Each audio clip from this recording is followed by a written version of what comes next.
දඹදිව වන්දනා වැඩසටහන් පෙළ යටතේ අද අපි කතා කරන්නේ බෞද්ධ ඉතිහාසයේ විශේෂ කතා පුවතකට සම්බන්ධ ස්ථානයක් පිළිබඳවයි.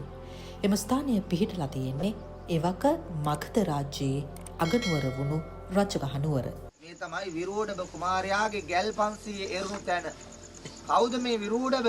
විරෝධබ කුමාරයා කියලා කියන්නේ කොසල් රජුරුවන්ගේ එක පුතෙක්.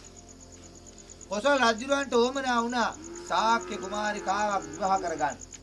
ශාක්‍යෝ හරිය මාන්‍ය අධිකයි. ඇයි Tamanට ඉහළ කුලයක් තියෙනවා. ඒ නිසා කොසල් රජුරෝ කොච්චර තේජවන්ත රජෙක් වුණත් තමාගේ දියණියක් දෙන්න ඒ අය මැලි වුණා. නමුත් අවසානයේදී මහා බලවත් රජෙක් ඉල්ලීම නිසා මොකද කළේ? Tamanගේ සේවිකාවකට කුමාරයෙක්ගෙන් දාම ඉපදුණු දරුවෙක් හිටියා දූ කුමාරියක්. ඒ දූ කුමාරිය තමයි එදා සරණ පාවලා දුන්නේ කොසල් රජුරවන්න. මේක රජුරෝ දන්නේත් නැහැ. අන්නේ සේවිකාවෙන් බිහිවෙච්ච දරුවා තමයි විරූඩව කුමාරයා. පුංචි කාලේ ඉඳලා මේ ළමයා ලොකු වෙද්දී තමන්ගේ අම්මගෙන් අහනවා කෝ මගේ ඥාති.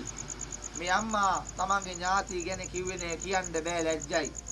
ඒ නිසා ටික කාලයක් හිටියා, වයස අවුරුදු 16 විතර වෙනකම්. ඒ වෙලාවේදී තමන්ගේ ඥාති ගැන කිව්වා. ඔබේ ඥාතින්නේ ශාක්‍යය කිව්වා. කතාව කියනකොට සන්තෝෂෙටපත් වෙලා සේනාව අරගෙන ගියා ඥාති බලන්න. දැන් මේ එන ඥාතීන් දන්නවා මේ ඉන්නේ සේවිකාවගේ දුවගේ පුතා. ඒ නිසා කුඩා ශාක්‍ය ඉදිරියට දාලා වැඩි හිටි ශාක්‍යෝ ආවිදේ ළඟට සාදයක් පවත්තලා ඉක්මනින් ඇරියා. පිටත් වෙලා යන වෙලාවේ තමන්ගේ මංගල කඩුව අමතක වුණා. සේවකයෙකුට කිව්වා මංගල කඩුව අරගෙන එන්න. මංගල කඩුව අරගෙන එනකොට අර සේවකයාට ඇහෙනවා අර විරූඩබ කුමාරයා ඉඳගත්ත පුටුව වැඩිහිටි ශාක්‍යෝ කිරිවලින් හොදනවා අපවිත්‍ර වෙලා.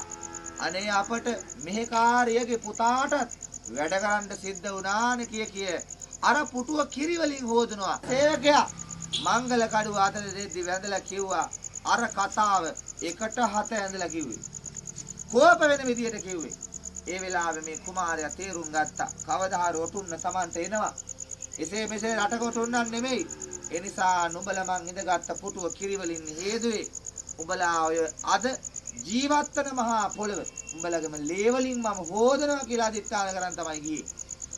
අන්තිමට කොසල් රජුරෝ ඒ කාලේ කරන ලද අකුසලයක් නිසා අම්බලමක මේ රජගහ නුවර එහා පැත්තේ අම්බලමේ මිය ගියේ.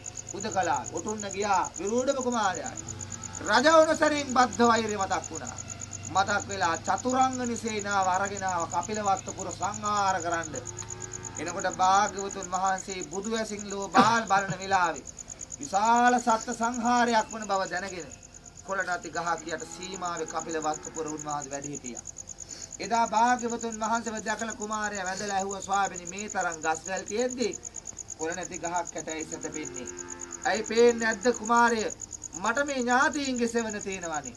මට මොකටද ආයි ගහක තියෙන සෙවණ? ඒ පැත්තෙන් හමන හුලඟත් මට සැපයි කියලා භාග්‍යවතුන් වදාලා. ඒ අනුව දැනගත්තා යුද්ධයට කැමති නෑ. ඒ නිසා බුද්ධ ගෞරවය නිසා හැරිලා ගියා. ආයි ටික කාලයක් හිටියා බද්ධ වෛරය ආයි ආව මතෝනා.